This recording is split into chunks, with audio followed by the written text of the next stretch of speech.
Good morning. তো এখন বাজে সকাল 6:45। আমি রেডি হয়ে গেছি, মানে আমার ক্লাস আছে আজকে, ক্লাসে যাওয়ার উদ্দেশ্যে। তো ঠান্ডাটা খুব কমই পড়েছে, তেমন একটা পড়েনি, কিন্তু তাও জ্যাকেটটা পরতে বাধ্য হয়েছি, কারণ যেহেতু আমি কিছুটা রাস্তা সাইকেলে যাওয়ার পর তারপরে টোটো ধরে যাব, তো টোটোতে গেলে প্রচুর পরিমাণে ঠান্ডা লাগে, তাই জন্য সোয়েটারটা পরতে আমি বাধ্য হয়েছি। তো এই যে আমি চলেও এসেছি মার্কেটে, সাইকেলটা রেখে আমি এখন হেঁটে যাচ্ছি টোটো ধরার জন্য। তো ক্লাস শেষ করে ফেলেছি, ক্লাসের কাছে গিয়ে আর ভিডিও করা হয়নি। তো এই যে এখানে এসেছি বাজারে এসে বাপির সঙ্গে দেখা হয়ে গেছে, আর আমি আর বাপি মিলে গেছিলাম মাছ কিনতে। আর মাছ বাজারে গিয়ে আমি যেহেতু সময় গেছি, আমার পছন্দের মাছ তো আসবেই, বাপি নিজের মনের মতো আনতে পারবে না চাইলেও। তো এখানে দু রকমের পমফ্রেট মাছ ছিল, আমি যেহেতু পমফ্রেট মাছ খেতে ভালোবাসি, তো ছোটোটা ছিল বড়টা ছিল, তো আমি আর বাপি মিলে ডিসাইড করলাম ছোটোটাই নেব, বড়টা একটু দামটা বেশি বলছিল, তাই জন্য ছোটো পমফ্রেট মাছটা নিলাম কিছুটা, নিয়ে তারপরে আরও বাকি পুরো মার্কেটটা ঘুরে ঘুরে দেখছিলাম আর কিছু মাছ ভালো লাগে কি না। তো তারপরে এই যে মাছটা নিয়েছি।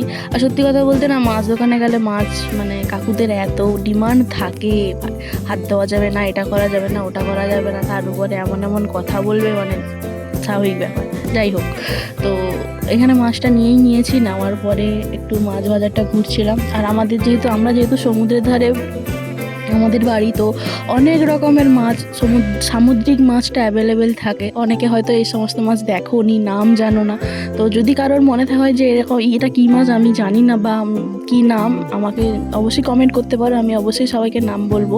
আর এখানে হচ্ছে কিছু দেশি ট্যাংরা ছিল, যেটা আমাদের খাল থেকে ধরে বিক্রি করছিল। তো এই যে আমি আর বাপি মিলে চলে যাচ্ছি এখন বাড়ির উদ্দেশ্যে।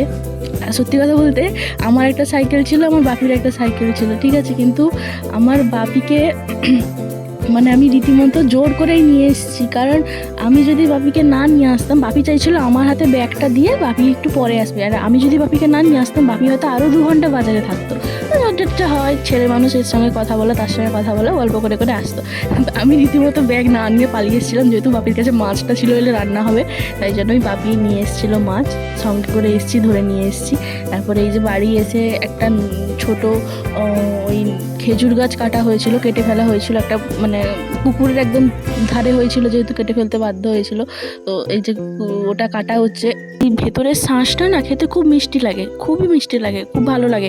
নারকেল গাছের ভেতরের শাঁসটাও খাওয়া হয়, এই যে এখানে আমি ওটাই দেখাচ্ছিলাম, যে প্রচুর পরিমাণে মিষ্টি লাগে খেতে, ঠিক আছে। নারকেল গাছের ভেতরের শাঁসও খাওয়া হয়। আর কে কে খেয়েছো একটু কমেন্ট করে জানিও। আমি তো অবশ্যই খেয়েছি, আগেও 2-3 বার খেয়েছি, ডাবের মতন লাগে আর কি। তো সব কিছু করে ফ্রেশ হয়ে দুপুরে খেতে বসে গেছি। দুপুরে মেনুতে ছিল ভাত, তারপরে ছিল তোমার সব রকম সবজি দিয়ে একটা চচ্চড়ি, তারপরে ছিল পাপলেট মাছের ঝাল দেওয়া, আর শাকের ভাজা।